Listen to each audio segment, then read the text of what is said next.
Guys, welcome back to today's vlog. So we had mentioned last month that we were thinking once a month we could take time to answer some of the questions that y'all have left on our videos from the previous month. So that is what we're going to do today. We're just going to hopefully try to give some shotgun quick answers to a lot of these questions, but we all know we tend to get long-winded. So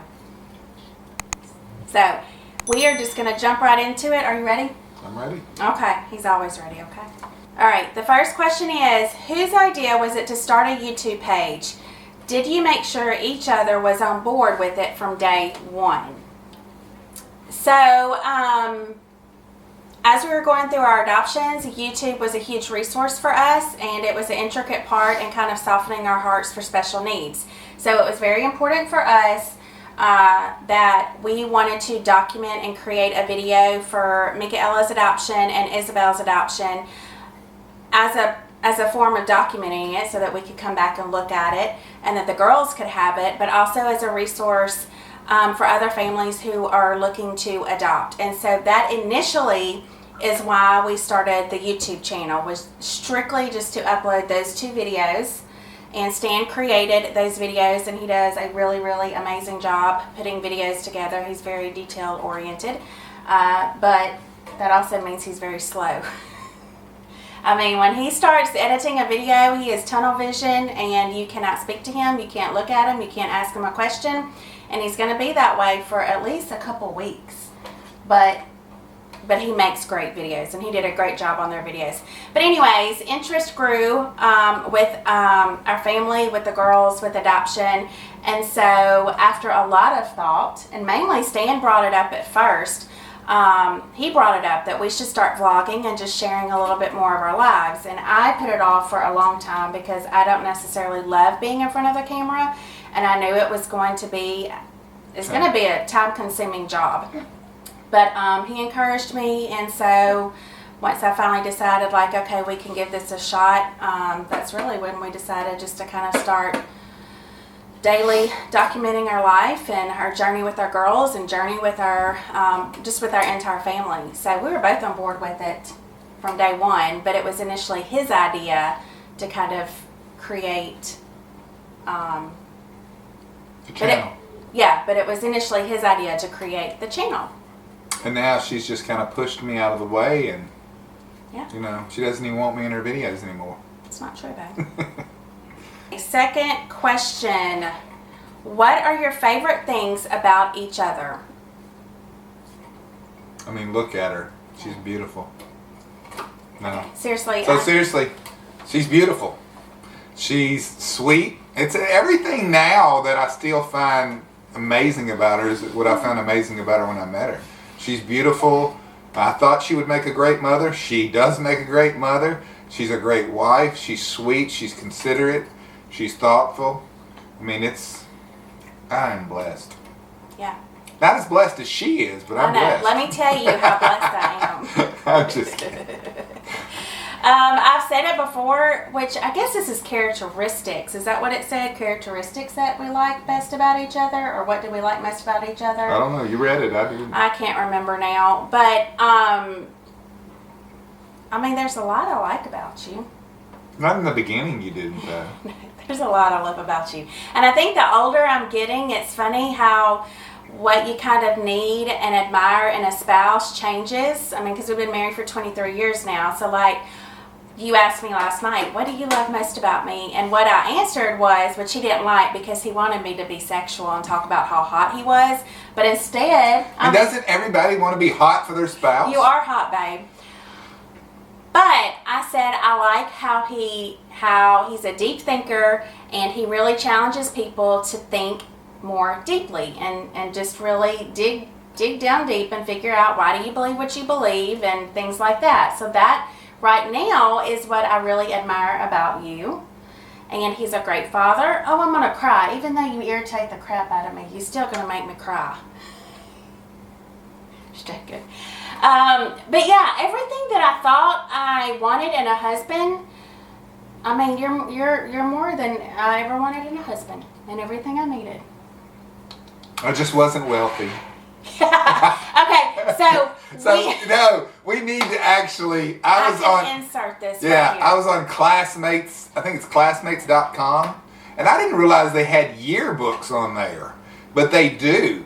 And so I actually found her yearbook of her senior year because while we went to the same school, we weren't there at the same time. Yeah. And I was reading through, and we'll post it here, but I was reading through what she said she wanted to do for her future, and she said she wanted to go to NLU and major in elementary education, and then she said, I want to marry the man of my dreams who is godly and wealthy and be a stay-at-home mom and have a lot of kids. And I thought, well, she got all that but one because I'm not wealthy. Which is so bizarre to me that I even put wealthy in there, because even in high school, money wasn't, I didn't care about money. You were so materialistic. But I wasn't. So it's very odd to me that I even put wealthy. Now, everything else was pretty right on. I knew that if I wasn't going to be a stay-at-home mom, that I did want to be like elementary education or you know, work with kids or something of that nature. But yeah, that was pretty funny. Okay, next question, and this is just going to be quick, okay? Okay. Okay, quick. What is one of the highest ranking things on each of your bucket list? So mine is to marry at least 3 times, have at least 27 kids. No, I'm just kidding. No, I think the highest things on my bucket list have to do with travel. Yeah. And I love to travel. I love to go out of the country. We haven't been to Israel. We want to go. We want to go to Italy. We want to go to Greece. Want to go to Hawaii. We want to go to the UK. We want to take a Mediterranean cruise and stop over at several of the different ports. So really, all of those are all my bucket list ideas for the future. Is pretty much travel. I think we've pretty much met everything else. Yeah, I was just going to say, I mean, we really, I mean, crap, why do I get so freaking emotional? I don't know, but you've married the perfect husband. I mean, we have everything on our bucket list, honestly. Like, we really have do. everything that we want. Except for traveling. Except for traveling, and that's what I was going to say, which- too, would be more traveling. I would love to travel more. And it makes it hard because we have a lot of kids, and we can't take them all with us because we can't afford it, but we can't leave them all by themselves. So what we need are some of you people to fly here and keep our kids while we travel the world. Okay, next question is actually a great question, and it's really one that we wanted to dedicate a whole vlog towards, but it's Tara asked, how are Stan's book sales coming along? Okay, so I'm going to be Vanna White. This is Stan's book. It's 25 years in the making. When did you publish it? It's a thick book, 600 pages. 600 pages of thought-provoking quotes. It's very good. So I started it in the Marine Corps when I was in the Marine Corps. That's when I began reading a lot. I started collecting quotes that I really liked, thought really had a lot of wisdom in them. And I'd always wanted to publish, and so that's what I did back in March. That's when I published the book.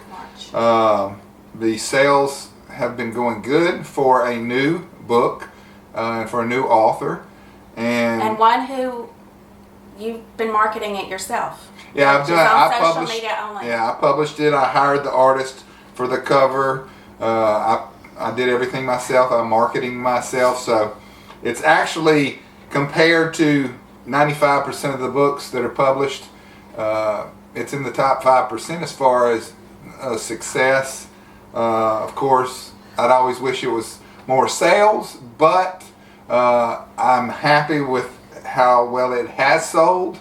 And so if you have bought a copy and you enjoyed it, just go back over to Amazon and just leave a little review, letting people know how much you liked it.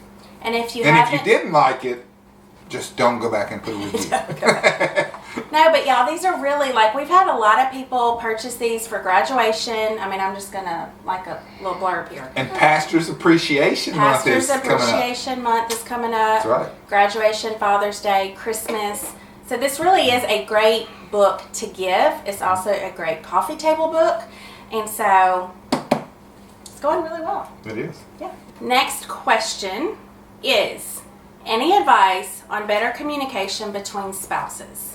Well, we have the perfect marriage. We've always had the perfect marriage, so you really should be taking notes on what we're fixing to say.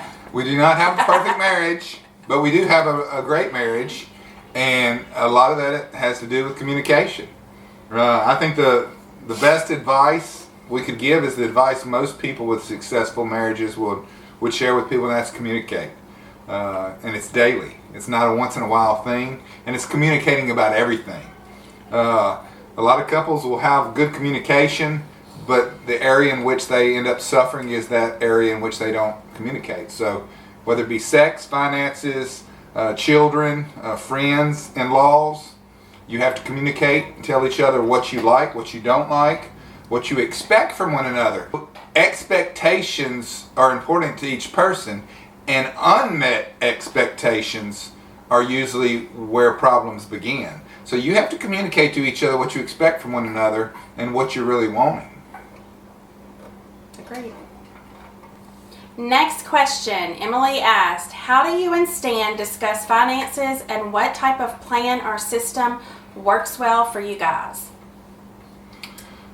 Don't spend more than you make. Don't have unnecessary debt, which means miscellaneous debt, right? Like, we have our house, we have our mortgage, and our van. Those are the only debts that we have, right? Yeah. Okay, that's all I've got to say. What do you have to say? Yeah, those are the two main things. Do not have unsecured debt, and do not spend more than you make. I mean, of course, you may once in a while have emergencies, especially usually people's big deal is medical, but you can't spend more than you make and expect to raise your income. You have to base your budget on what you're making now, not what you intend to make in the future. And if people want some good advice or some good training in finances, we would recommend Dave Ramsey, because while we don't agree with every single aspect of what he teaches, we do believe he's a very good teacher in that aspect. Yeah, well, and you just take what you like about what his teachings are and you implement them in a way that works for you. Right. Another huge thing is to have an emergency fund. We didn't have an emergency fund for a really, really long time, and it was very stressful. I think we talked about this in the last Q&A or in the last video. I don't really remember. We've talked about this before, but having an emergency fund that you can dip into whenever your car goes out, your car breaks down. And we're not talking about savings. This is an emergency fund. Yeah. Emergency fund is something that you set aside, and for us, we make sure that it is an equal amount to the two biggest things that could break in our home. It really lessens the stress on couples to where you don't have to worry about, oh my goodness, what happens if the AC goes out in the house and we don't have the money. And that only helps your finances, it helps your marriage. Yeah. And another key to just being on the same page with finances is going back to communication and always just discussing, like, where are we at? Where do we need to be? You're spending too much here, or like whatever it is. Y'all both have to be on the same page. So again, you know what's expected of each other, and that just kind of minimizes stress within your marriage and within your finances. Next question. How is Stan's anxiety? I'm still married. I still have all these kids. Yeah. Lots of anxiety. Sorry. It's going good. Thank you for asking. It kind of tried to pick its head up a little bit here at the 1 year anniversary of my brother's passing, but I was on Lexi-Pro for about 4 months, and it helped a lot. I slowly weaned myself off of that, and I've handled it well. I haven't had any more anxiety attacks or panic attacks since I did get on Lexi-Pro, originally. But everything's going good now. If Ashley can just keep me happy and stress-free, which is, she tries. Hard to do. Yeah, she tries, but I always come up short, don't I? It's okay, baby. I mean, this is a lot to please right here. Okay, let's move on to the next question. This is a good question that we get asked quite often, If you don't mind me asking, do you think that Isabel will ever be capable of doing things like walking on her own, speaking, and using the toilet like her siblings? I do believe that Isabel has far more capabilities than us or anyone else thinks. Specifically, as far as walking, I do believe that she will walk. If we can get her stimming under control so that she can, better balance herself and things like that.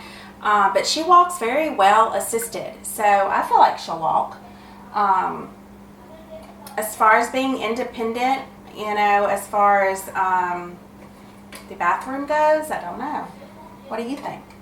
I think she'll walk. I don't think she'll ever speak. Yeah, from what we understand, she'll never speak, and she'll never regain her sight. She will never live independently of us, most likely.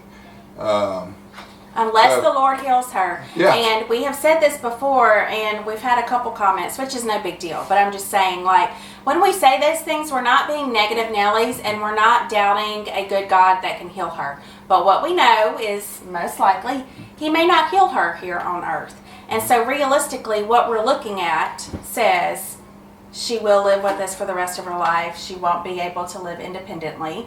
But there will be so many things that she's very capable in doing that I think will shock us all, right? Yep. Okay, next question is, did you have to learn sign language knowing Mika would have verbal challenges? No. Not really. I knew a little bit of sign language when I was little because I had a friend that was deaf, but you forget it when you don't use it. Yeah. But we're pretty much learning as Mika learns. So it's not like we have to go out and learn sign language and then teach her. We can teach her as we're teaching ourselves. So. And when we first brought her home, she still, even though there was a communication barrier, language barrier on some level, and then obviously just her ability to understand what we're saying and what we're meaning, communication was still relatively easy because you could just, not even sign language, you just use motions and use body language to communicate with her, and she understood that very, very well. And she is such a visual learner, so sign language is very easy for her to pick up on, and like Stan says, we just learn as we go, and we really haven't had any problems. She communicates very, very well. And now she has this communication device that we've had for a while now, but just in the past week or two is she independently picking it up and telling me things, which is awesome because that communication device is pretty complex, and it's just a whole new way of communicating for her and for us. But the past 2 weeks, even the kids have noticed that she's actually going to pick up the device and telling me what she needs or what she wants. So the other day, Jack brought home some donuts. And she actually spelled out donut on her communication device and said donut. And I was like, Ashley, did you tell her how to spell donut? And she didn't. I don't but know. She learns very quickly. Yeah. So communication isn't a problem and really never has been a huge problem. Next question is, what are the ages of everyone in your family? Well, Stan is the oldest. I am 49. And he will be 50 in June. Okay, I'm 43. Addison just turned 21. Rainey, his wife, is 22, right? Emerson will be 18 next month. Grayson is 14. Jackson is almost 12. Michaela just turned 9. Isabel will turn 9 in February. And then little Brantley James is, 18 months old. And then our new grandbaby Elise will be born in January. And I know that that's not our kids, but it's our grandkids and it's our family. And they're in the vlogs a lot, so I'm including them. And then our Lily Grace, who is in China, we're in the process of adopting her now. She is 4 years old. So, and then we have a dog. Stella's what? How old is Stella? Old. I think Stella's 10. No, Or maybe she's 12, 13. We got her right before we got Jackson. Before Jackson was born. Right, so, yeah, she's 12, 13. Yeah, she's getting old. Yeah, poor pup. Last question. Kara Ann said, I watched a cop movie the other night and I could swear it was Stan's twin in that movie. It was not my twin. It was Stan. He's a movie star.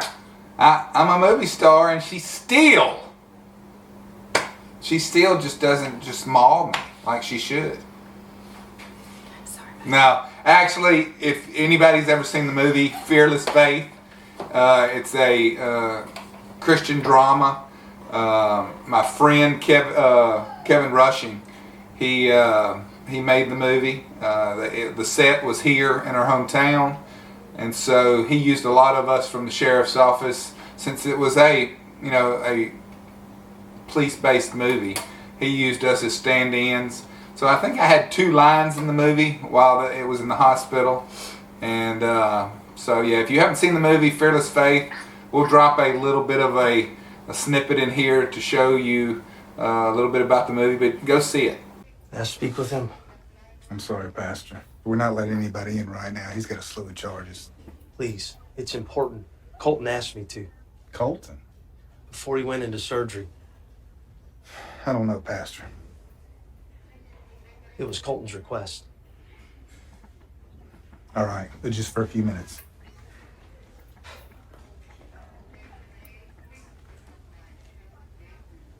I mean, you did a really good job. And I said,